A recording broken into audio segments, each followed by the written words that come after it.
Welcome to Beijing, China. In this episode, we're going to explore how to navigate, survive, and explore Beijing. After the layover in Amsterdam and a nice 9.5-hour flight, we came energetic. First things first, we got to the hotel to drop off our luggage, and this was our room. Spacey, TV which I did not use at all, rainfall shower head, and a bathtub. Yep, we good to go. After check-in and depositing the luggages, I hit the street. Alright, day one in Beijing, and I tell you what, it is hot. 32 degrees on my phone. Feels like 40. It is hot, it is humid. Still operating on 36 minutes sleep from last night, at least for the last 22 hours. But yeah, I'll figure this out. Off to the Forbidden City shortly. I'm going to put the phone away, just get my bearings about my neighborhood, and then I'll be back. See you in a moment. Despite my translation tool, I'll tell you what, this is overwhelming as hell. I spent a good 10 minutes of my life analyzing, scanning these options to see what is most suitable, and guess what? Alright, got this old school Red Bull. Get to try it out. After the bad decision, I followed the locals to their drink hole.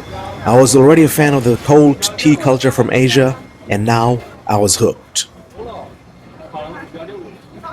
Next door, they had some of these stuff. I didn't even bother. I just said, nah, let's get on with it. Trying to get to the Forbidden City, and Nicola, what's the situation? Traffic? Now, on the map, Beijing looks rather easy to navigate, but once you realize there's 22 million people there, things slow down really fast. Traffic is a beat.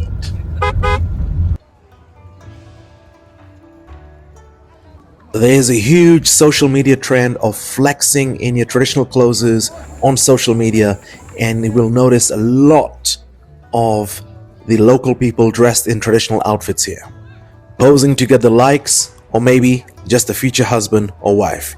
Work it, people, work it. This man looked very relaxed walking around, but it was so hot and humid, it was quite a challenge.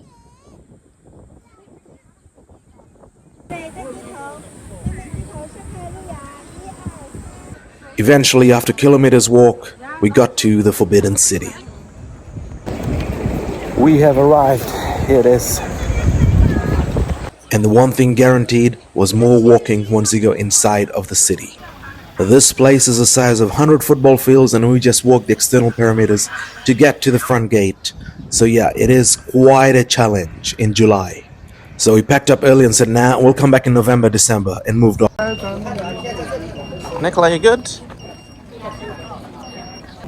La beaucoup, is that how you say it? It is boiling hot, and Nicola's ready to go home to go to the pool. So we are aborting our plan early at the Forbidden City. Say hi, Nicola.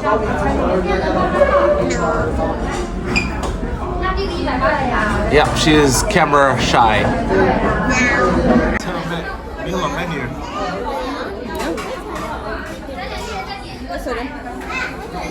After lunch, we decided to do a nice slow walk towards the hotel.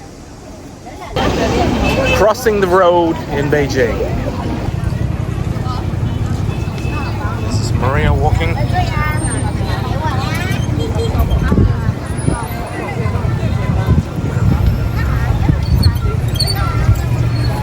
We're based in one of the cooler, more happening areas in Beijing, so there's lots to see, lots to explore while walking down the street.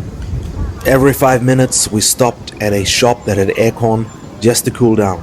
That is the way to survive in July. Next to the hotel is the St. Joseph's Church. We got to the hotel and jumped in the pool and decided to explore later in the evening.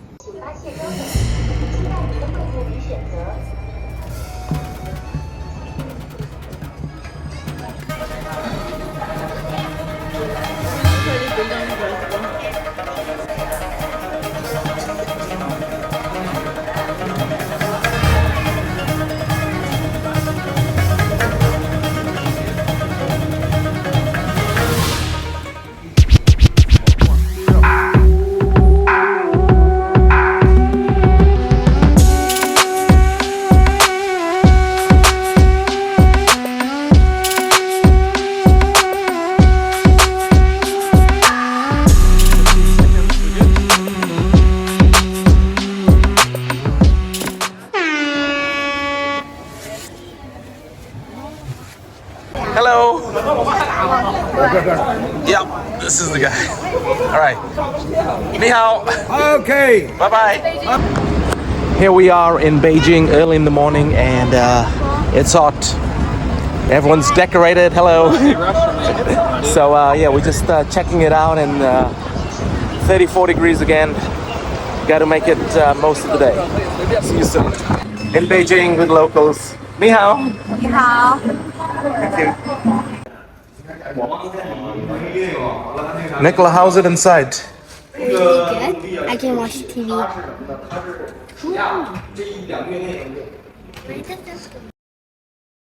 Nicola, what do you think? I think it's so good. Oh yeah. Nicola, what do you think of this one? It's a 7-seater or 6-seater? Not so good, but the seat is comfortable like the TV. While there's many cultural places to explore within Beijing, why I'm at the Apple store? Because it's got air conditioning. So we stayed here, checked out some of the models, some of the prices for duty-free shopping for later. But most importantly, we just enjoyed the aircon. Our hotel was just about 200 meters from this location, so that was convenient to have the city, the bustling city area right at our doorsteps. We had to leave at 2 o'clock in the afternoon to go to our Great Wall of China excursion, so it was lunch, then the drive. Spicy beef, and Nicola's having some. Maria's just chicken along. Driving in Beijing. It's moving slow, but all good. This is our driver. Ni hao. You can catch the driver getting friendly with us in our Gubei Water Town and Great Wall of China videos, part of this YouTube China series. Alright, got this cold drink. How is it?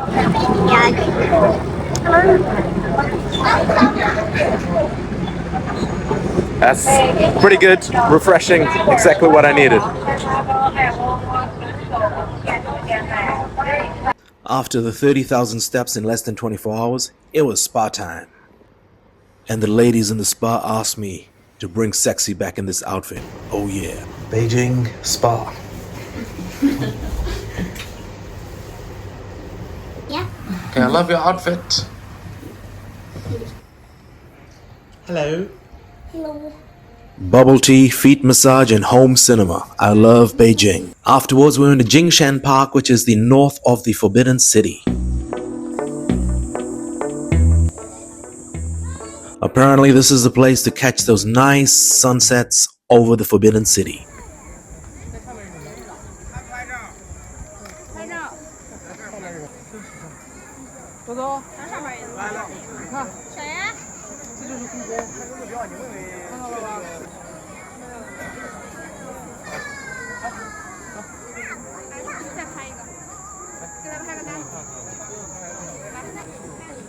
There were very few tourists, and a lot of the locals were here in traditional outfits doing their social media photos.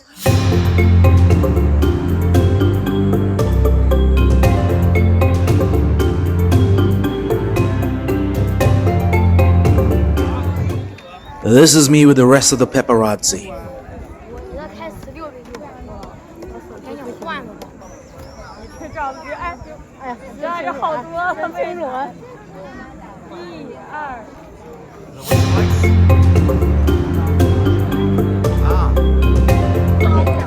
At the Forbidden City, and it's crowded like a...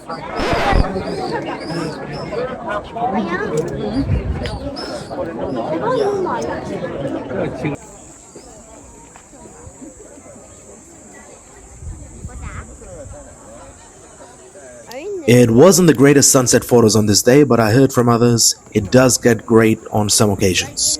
This will have to do for this video. It was still boiling hot and humid, and I just enjoyed watching the locals do their photo shoots and just relaxing a little bit in this area.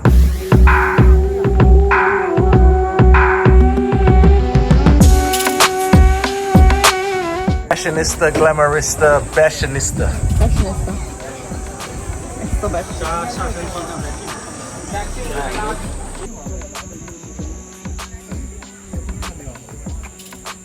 The next mission was finding an exit as some of the gates started closing.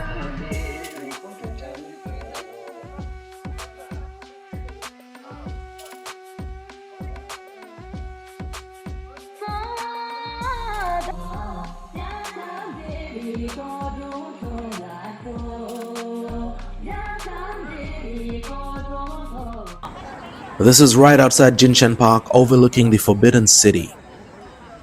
This restaurant actually has a nice white duck as a pet in front of the restaurant. Want to take a video of it, but later it disappeared.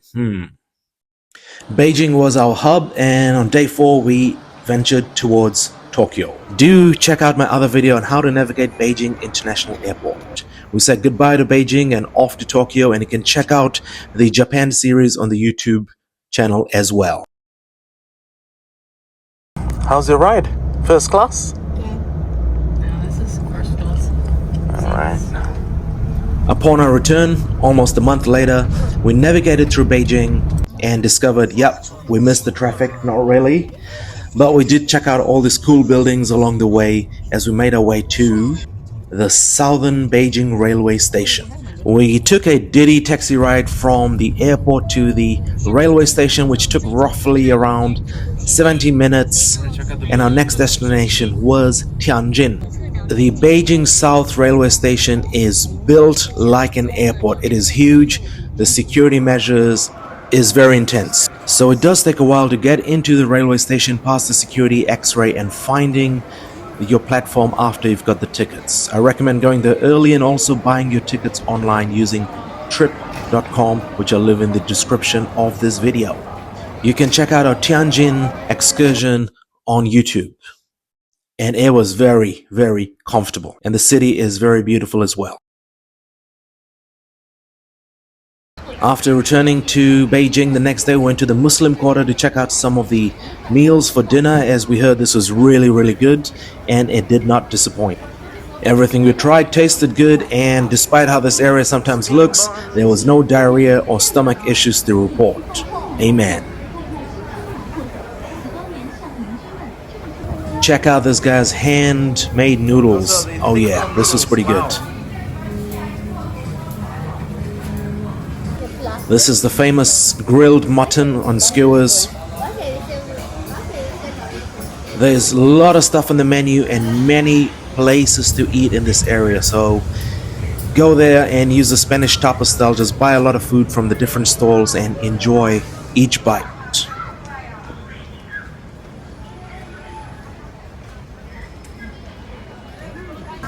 This bread was absolutely amazing. So good, so good, so good. Nicola, is it big? Nicola, is it big? Yeah. Post dinner, we went to an airport hotel. Alright, this is a room.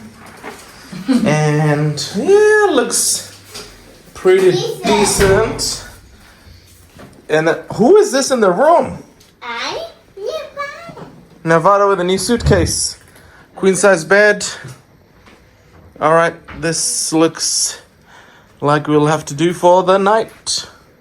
Boom. That is the KLM flight to Amsterdam and further to Oslo. We are wrapping up now with Beijing. It was a fun trip to Tianjin. Can't even see Nicola. There we go, some color. So which airline I'm flying? KLM. Did you have a fun time? Yep. So we're at the airport, and I've actually left my hat behind in one of the Didi rides. So it served its purpose, protecting me for almost 3 weeks across Asia in the heat. UV protection. So SPF 50, that was a good hat. But that's the things with these trips. You buy stuff, you lose stuff, but all that matters is your health. So we're safe, and we are headed to our next destination. It's been a fun experience in China and Japan and New Zealand, so just wrapping this all up. And I'll put a more reflective review for each city we visited in the main videos at the end of each video. But for now, signing off from China and headed back to Europe. See you on the other side. See you, like and subscribe. Huh? I don't know. Don't throw my thing away, man. See you later.